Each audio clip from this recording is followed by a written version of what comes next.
नमस्कार, सीयूईटी जी के प्रोग्राम में आपका स्वागत है। आइए शुरुआत करते हैं आज के एपिसोड की। पहला प्रश्न है, निम्नलिखित में से कौन सबसे पुराने जीवित प्राकृत व्याकरण प्राकृत प्रकाश का लेखक है? पिंगला, यास्का, वर्रुचि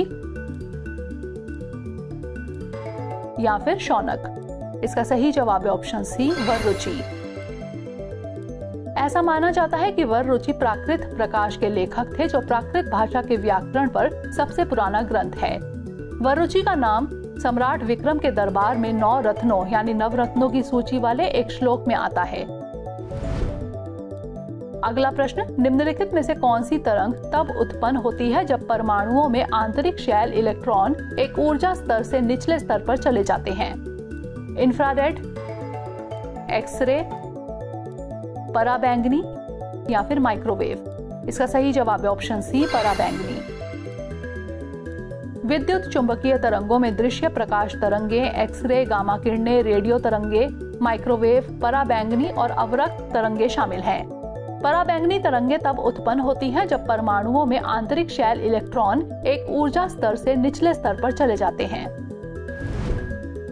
अगला प्रश्न, शेख निजामुद्दीन औलिया और जिन प्रभा सूरी निम्नलिखित में से दिल्ली के किस सुल्तान के समकालीन थे? इल्तुतमिश, बलबन, अलाउद्दीन खिलजी या फिर मोहम्मद बिन तुगलक? इसका सही जवाब है ऑप्शन डी, मोहम्मद बिन तुगलक। अगला प्रश्न, गप्तासारा निम्नलिखित में से किससे संबंधित है? बंजर भूमि, जंगल या वन भूमि, रहने योग्य भूमि या फिर चारागाह? इसका सही जवाब है ऑप्शन डी, चारागाह। गुप्त काल की भूमि को निम्नलिखित समूहों में वर्गीकृत किया जा सकता है: क्षेत्र, कृषि योग्य भूमि, हिला बंजर भूमि, अपरहित जंगल या वन भूमि, वस्ती रहने योग्य भूमि और गप्तासारा चारागाह भूमि। अगला प्रश्न, पिंक कॉलर कार्यकर्ता किस क्षेत्र से संबंधित है? प्राथमिक, माध्यमिक, तृतीयक या फिर इनमें से कोई नहीं? इसका सही जवाब है ऑप्शन सी, तृतीयक। पिंक कॉलर वर्कर वह व्यक्ति होता है जो ऐसी नौकरी में नियोजित होता है जिसे पारंपरिक रूप से महिलाओं का काम माना जाता है। पिंक कॉलर वर्कर शब्द का इस्तेमाल महिला उन्मुख नौकरियों को अन्य नौकरियों से अलग करने के लिए किया जाता था। वे तृतीयक क्षेत्र का हिस्सा हैं।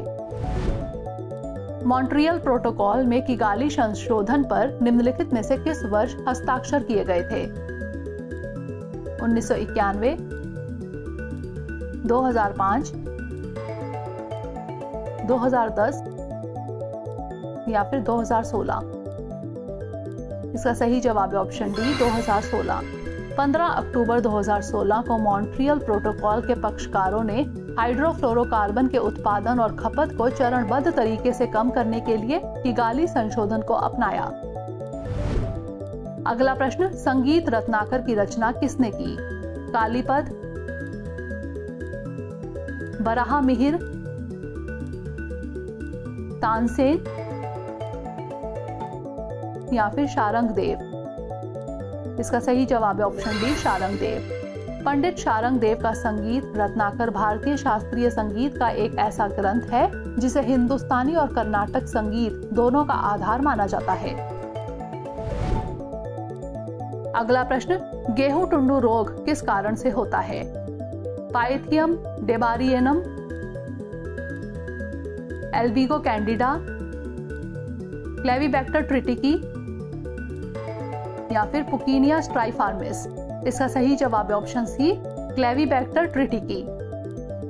यह रोग गेहूं सूत्रकृमि, एंगुइना ट्रिटिकी और जीवाणु कोरिनेबैक्टीरियम ट्रिटिकी, क्लेवीबैक्टर ट्रिटिकी की संयुक्त क्रिया के कारण होता है। अगला प्रश्न है, ब्रोकन विंग्स नामक काव्य रचना किसने लिखी है? मीरा कुमार, इंदिरा गांधी, सुषमा स्वराज या फिर सरोजिनी नायडू? इसका सही जवाब है ऑप्शन डी, सरोजिनी नायडू। सरोजिनी नायडू की काव्य रचना द ब्रोकन विंग उनकी दृढ़ता और देशभक्ति का उदाहरण है। द ब्रोकन विंग वर्ष 1917 में भारतीय स्वतंत्रता आंदोलन की पृष्ठभूमि में एक पुस्तक के रूप में प्रकाशित हुई थी। अंतिम प्रश्न है, भारत की पहली जनगणना कब हुई थी? 1881 ईस्वी, 1885 ईस्वी, 1872 ईस्वी या फिर 1884 ईस्वी? इसका सही जवाब है ऑप्शन सी, 1872 ईस्वी। भारत में पहली बार गैर समकालिक जनगणना 1872 में गवर्नर जनरल लॉर्ड मेयो के शासनकाल के दौरान आयोजित की गई थी। आइए नोट कर लेते हैं अभ्यास प्रश्न। निम्नलिखित में से सबसे प्राचीन वेद कौन सा है? ऋग्वेद, सामवेद, यजुर्वेद या फिर अथर्ववेद? इसका उत्तर हमें कमेंट सेक्शन में जरूर भेजिएगा। धन्यवाद।